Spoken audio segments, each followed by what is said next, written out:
इस गहराई को समझने का प्रयत्न करना।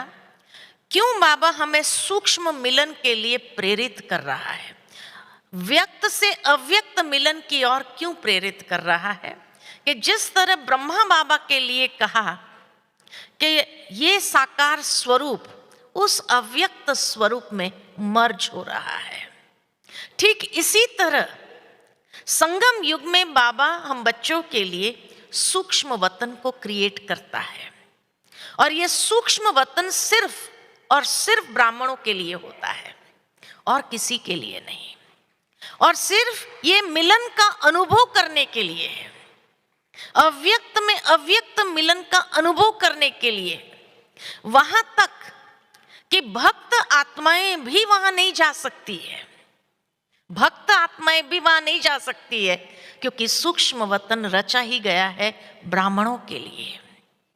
और ब्राह्मणों के अव्यक्त फरिश्ता स्वरूप वहां पर इमर्ज है हर एक का। जब बाबा सभा दिखाते हैं संदेशियों को, तो उस सभा में बाबा क्या दिखाते हैं? कभी कभी जैसे बाबा सब बच्चों को इमर्ज करते, तो ये स्वरूप थोड़ी इमर्ज होता है।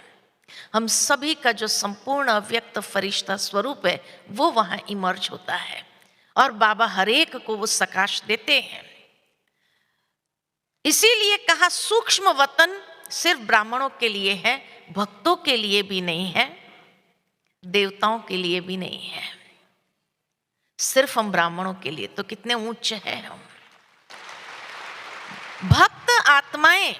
भक्त आत्माएं सूक्ष्म वतन का साक्षात्कार कर सकते हैं, लेकिन वहां जाने के लिए उनके पास सक्षमता नहीं है।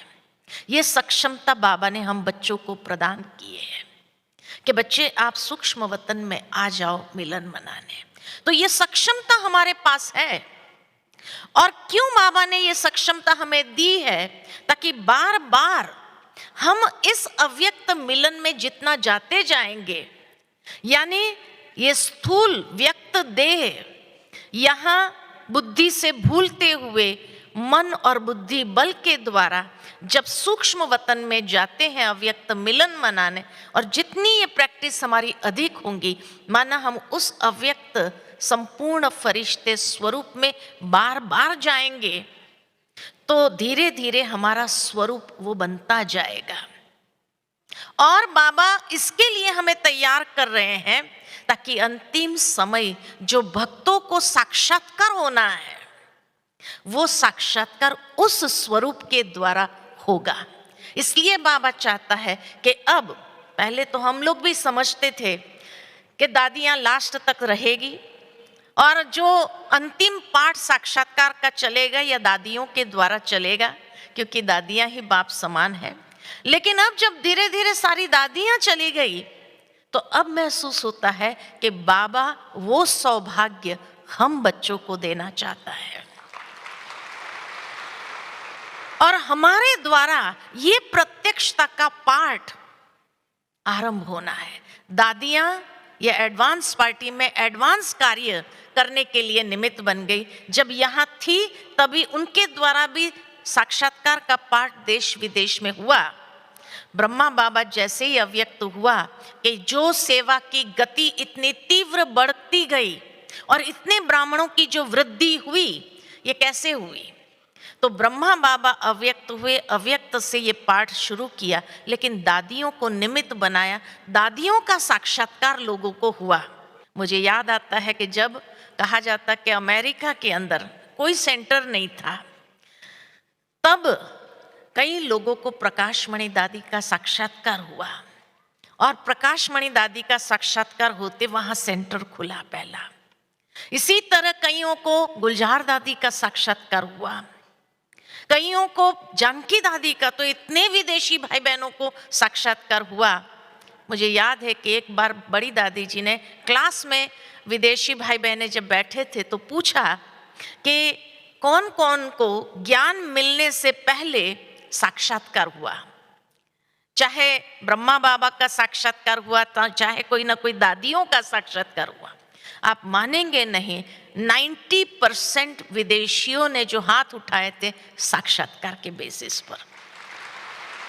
कि साक्षात्कार से वो ज्ञान में आए। तो दादियों के द्वारा तो ये पाठ बाबा ने करा दिया, लेकिन खाली दादियों के द्वारा थोड़ी होगा। इसलिए दादियों को आगे की सेवा के लिए प्रमोशन मिल गया, लेकिन हम बच्चों को भी ये सौभाग्य बाबा देना चाहता है। और इसलिए बाबा कहते हैं जितना जितना आप व्यक्त से अव्यक्त की ओर जाएंगे, उतना आप साक्षात्कार मूर्त बन जाएंगे। और आने वाले समय में जो बस अंजलि के लिए जो आत्माएं तरसती है, जो भक्ति करती है, भगवान बस हमें थोड़ी सी अंजलि मिल जाए, तो ये अंजलि देने का कार्य हम सब ब्राह्मणों के द्वारा बाबा कराना चाहता है। लेकिन उनके द्वारा होगा जो अव्यक्त स्थिति यहाँ साकार में बनाना आरंभ करेगा। और ये स्थिति कैसे बनेगी? जितना ज़्यादा हम व्यक्त से अव्यक्त में मिलन का अनुभव करेंगे, आना जाना करते रहेंगे, उतनी हमारी स्थिति अव्यक्त बनती जाए। एकाग्रता से किया गया कार्य फलदायी होता है। सुखद परिणामों के लिए एकाग्रता को अपने स्वभाव का स्थायी अंग बना लेना चाहिए। एकाग्रता से सर्व शक्तियों की प्राप्ति होती है। एकाग्रता से नवीनता की इन्वेंशन कर सकते हैं। एकाग्रता से किसी भी आत्मा का आह्वान कर सकते हैं, किसी भी आत्मा को दूर बैठे श्रेष्ठ संकल्पों द्वारा सहयोग दे सकते हैं, और किसी भी आत्मा के विचारों को या उसकी आवाज़ को कैच कर सकते हैं। एकाग्रता से परखने की शक्ति स्वतः बढ़ती है। एकाग्रता की शक्ति से दूर बैठे भी भटके हुए, परेशान, दुखी, अशांत, रोगी आदि व्यक्तियों को शांति, शक्ति, शुभ, कल्याणकारी व निरोगीपन का वरदान दे सकते हैं। एकाग्रता की शक्ति सहज ही निर्विघ्न बना देती। एकाग्रता से सर्व के प्रति स्नेह, कल्याण, शुभ भावना, शुभकामना और सम्मान की वृत्ति बनी रहती है। इसलिए हमें एकाग्रता का अभ्यास जरूर करना चाहिए। ओम शांति। आपको यह वीडियो ज़रूर अच्छी लगी है और आप दूसरों को शेयर करके शिव बाबा की सेवा में निमित्त बन सकते हैं। इसलिए यह वीडियो को ज़रूर शेयर करें।